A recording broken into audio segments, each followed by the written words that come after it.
అమరావతి రాజధాని విస్తరణపై ప్రభుత్వం ఫోకస్ పెట్టింది. ఓవైపు రాజధానిని అభివృద్ధి చేస్తూనే మరోవైపు విస్తరణకు ప్రణాళికలు రచిస్తోంది. త్వరలోనే రాజధాని పనులు ప్రారంభించనున్న ప్రభుత్వం ఆ తర్వాత క్యాపిటల్ విస్తరణపై పూర్తి స్థాయిలో ఫోకస్ పెట్టనుంది. రాజధాని విస్తరణకు మరింత భూమిని అవసరమని ప్రభుత్వం భావిస్తున్నట్లు తెలుస్తోంది. ఇందుకోసం త్వరలోనే భూమిని సమీకరించేందుకు సన్నద్ధమవుతున్నట్లు సమాచారం. రాజధాని విస్తరణ భవిష్యత్ అవసరాల కోసం భూ సమీకరణ అవసరమని భావిస్తున్నట్లు తెలుస్తోంది. గతంలో రైతుల నుంచి 30,000 ఎకరాలు సమీకరించిన ప్రభుత్వం కొత్తగా మరో 30,000 ఎకరాలు సమీకరించే అవకాశం ఉన్నట్టు సమాచారం. ప్రస్తుత రాజధాని గ్రామాలు కాకుండా మరో 20 గ్రామాల్లో ఈ భూ సమీకరణ చేపట్టాలని ప్రభుత్వం యోచిస్తున్నట్లు తెలుస్తోంది. ఇందుకు సాధ్యాసాధ్యాల్ని పరిశీలిస్తోంది ప్రభుత్వం.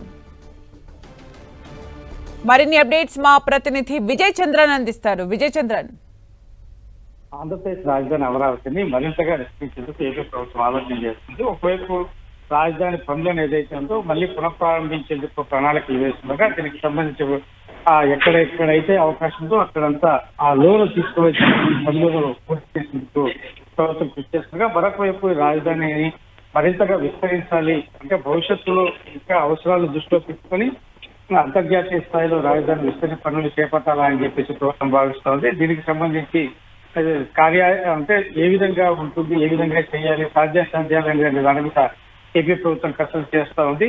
ఇప్పుడున్నటువంటి దానికంటే కూడా మరో 30,000 ఎకరాల మేర భూ సమీకరణ అవసరం ఉంటుంది అని చెప్పేసి ప్రభుత్వం భావిస్తోంది. ఇప్పుడు ఇన్నర్ రింగ్ రోడ్ అయితేనేమి, అవుటర్ రింగ్ రోడ్ అయితేనేమి దీనికి సంబంధించి భూముల సమీకరణ యోచన చేస్తూ ఉంది. అంటే ఇంకా భవిష్యత్తులో మరిన్ని ఇన్స్టిట్యూషన్స్ తీసుకురావడం, మరిన్ని కంపెనీలు తీసుకురావడము, తద్వారా ఇంకా సెల్ఫ్ సస్టైనబుల్ సిటీగా మరింతగా ముందుకు తీసుకెళ్లేందుకు ఏ విధంగా ముందుకెళ్లాలనేది ప్రణాళికలు చేస్తా ఉంది. ఇప్పటికే ఈ రాజధానికి సంబంధించినటువంటి నవనగరాలతో ఒక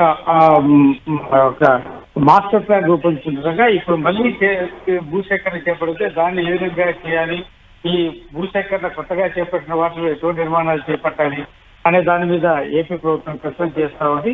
దీనికి సంబంధించిన సాధ్యాసాధ్యాలను ప్రభుత్వం ప్రస్తుతం అయితే పరిశీలనలో ఉంది. Thank you Vijay Chandran for the updates.